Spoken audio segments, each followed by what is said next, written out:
So that game today has as good as, I'm not going to say derailed the Indiana Fever season because I'm not going to go that far with it, but it might have derailed their season. I don't tip the Indiana Fever to win tomorrow against Chicago Sky. And right now, the Indiana Fever are the 5th seed. They're an entire game behind the Aces. They were a half a game ahead of the Aces 2 games ago. They're now an entire game behind. Yes, they have a tiebreaker over the Aces. They don't get to play them again. Yes, they just about have the tiebreaker over the Dream. But again, they're going to need to win 2 of the 3 minimum against the Lynx and the Mystics. They played the Lynx twice and the Mystics once. They have to win 2 of those 3 to keep that tiebreaker over the Dream. And look, I'm not saying they're in free fall because you can't win 5 games in a row and then lose 2 and be in free fall. But the cracks are really starting to show with this team. Really starting to show. Like the Indiana Fever shot 60-40 in this game and lost. They shot 60-40. The difference is the 13 difference in free throws. That was a difference. However, they did give up nearly 60-40. As expected, Leo Phoebish +7. She is what turns the New York Liberty from a like not great team to the second best team in the league. That is what she does. That being said, it was a really weird game because, look, I'm going to be very clear. Like, Caitlin fucked that at the end. She really did. She really, really did. And again, the draw. I have no issue with the drive. Like, I don't actually have an issue with her driving to the basket. I'm going to be honest. It was a foul. Phoebish fouled her. But with the way Caitlin Clark is shooting at the free throw line right now, I'm not fully convinced that she would have made either of those free throws. It's actually now getting to the stage where it's like Caitlin Clark has been an exceptionally good fourth quarter performer this season. There's been maybe 2 games where she's been pretty good in the clutch, if you get me. Like, I think she was pretty good in the clutch against Seattle. And I think she was pretty good in the clutch against Washington twice. And I thought she was brilliant in the clutch against Vegas, and then she just fucked it in the clutch. But there has been a bunch of games now where Caitlin, like, they're not in the game if it's not for Caitlin Clark. But then Caitlin Clark just fucks it down the stretch. Like, those free throws, again, I don't think Caitlin Clark lost them the game today. I think it was a bad decision going to the basket. I think she was fouled. The refs blew the call. But I don't think she makes a free throws, even if she was fouled. Like, we're at the stage where Caitlin's made so many bad plays in the clutch that it's like, just give it to Kelsey. Just give it to Kelsey. Because it's not a case of like a lack of confidence.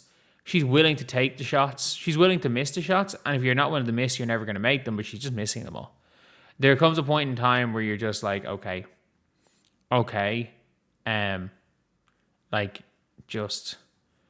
Just let Kelsey go. Just let Kelsey go. Go to work. Because, I thought Kelsey Mitchell, I watched bits of this game on the plane. I thought Kelsey Mitchell was terrible for a lot of this game. I thought she was terrible for a lot of this game. And you then go back and look at the box score and she got 25 because she pretty much goes out of her way to, there's stages in every game where she's just going to take over. She hit some big, big shots at times. And again, I thought Caitlin Clark was very weird, had a very weird first quarter, a brilliant second and third quarter, and a brilliant fourth quarter up until she missed that 30-footer. And again, I don't necessarily hate that shot to take it, especially with what she's been doing. She did well getting to mid.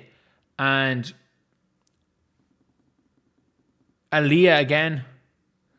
I mean, I like Aaliyah. I think Aaliyah is a good player. I think this team has two superstars, but yet the player that's going to be getting paid the supermax for the next 3 seasons isn't one of those superstars.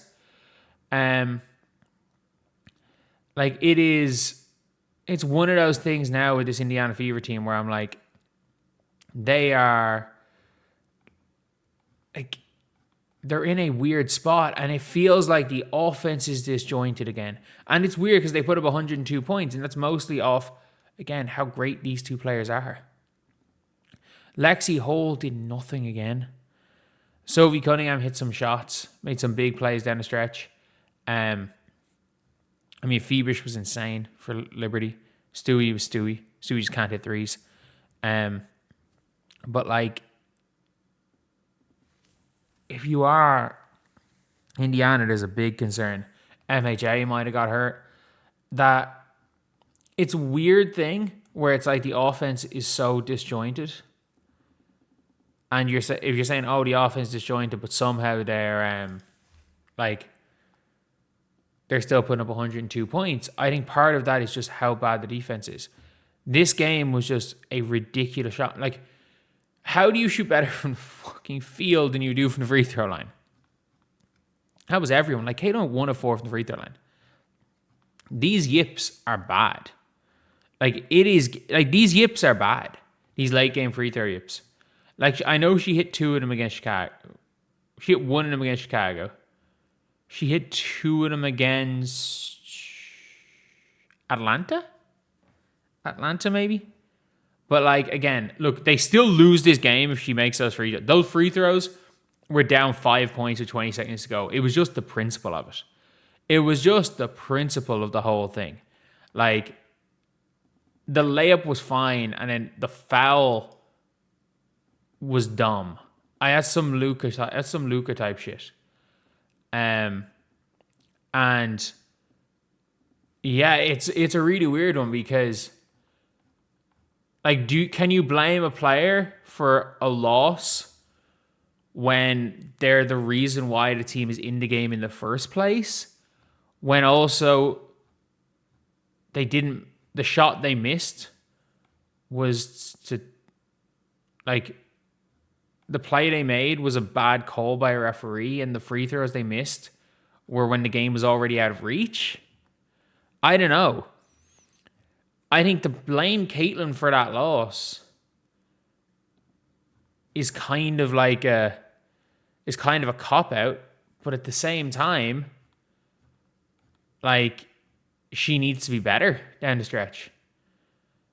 I think it's as simple as that. Like, she needs to be way, way, way better down the stretch than this. And it's at the stage where I do feel like Caitlin Clark is, like, where we got to just go to Kelsey. You've got to just go to Kelsey, because at least Kelsey is going to be able to burn a player. And when it comes to Caitlin, she can't really rely too much on getting to the free throw line. She can't. And there's another correlation problem, and I don't know if this is a causation or a correlation, but like, when Caitlin Clark plays and Kelsey Mitchell is the top scorer, the Indiana Fever are something like, am I right in saying when Kelsey Mitchell's top scorer and Caitlin Clark plays, the Fever are something stupid like 6-11?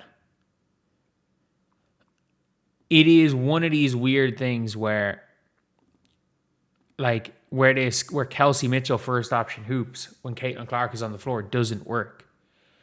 We have enough evidence that it doesn't work. And again, if you want, there is, like, when we're talking pure basketball, if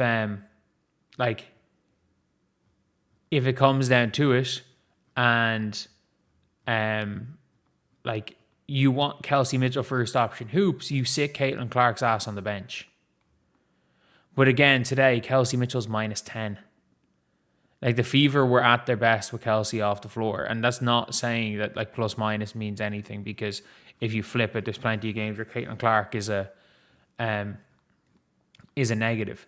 But it just feels like the Indiana Fever, even in the Toronto tempo game, just go away from what was working. Like, they went on a 5-game win streak, and Caitlin or Stephanie White wins coach and won. She pulled the Christie sides. Like, and if you don't know what that is, it's winning coach of the month and thinking that like you're the reason you won coach of the month and not that you just employ really good players.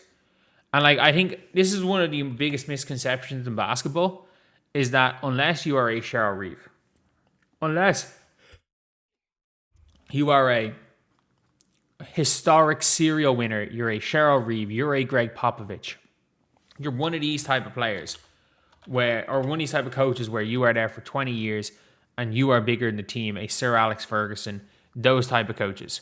Unless you are one of those type of coaches, I mean this when I say this, you are never, it is never you. Like, you are never the reason why your team wins. It is the players. There are very few exceptions. And if you are a Reeve, if you are a Popovich, if you're one of the greatest ever coaches, then okay, cool. There are some of them that are just so transcendently good as coaches that statement does not apply. But in the vast majority of cases, if you're winning awards as a coach, it's not because of what you've done. It is because of what the players on your team are doing. And the problem is that we've seen it now twice. The last 2 times an Indiana Fever coach has won coach of the month, they have 180'd from what got them coach of the month. They have 180 from it. And they have then gone to what their natural thing is. They've decided, you know what? We're going to 180 away from what I've been working, which was, you know what, we're playing through Caitlin to Kelsey, and Kelsey was killing it. And then it's like, no, I'm going to go back to the offense that we were running for the first 20 games, when the Indiana Fever with Caitlin couldn't figure out a way of getting Caitlin Clark and Kelsey Mitchell on the floor at the same time.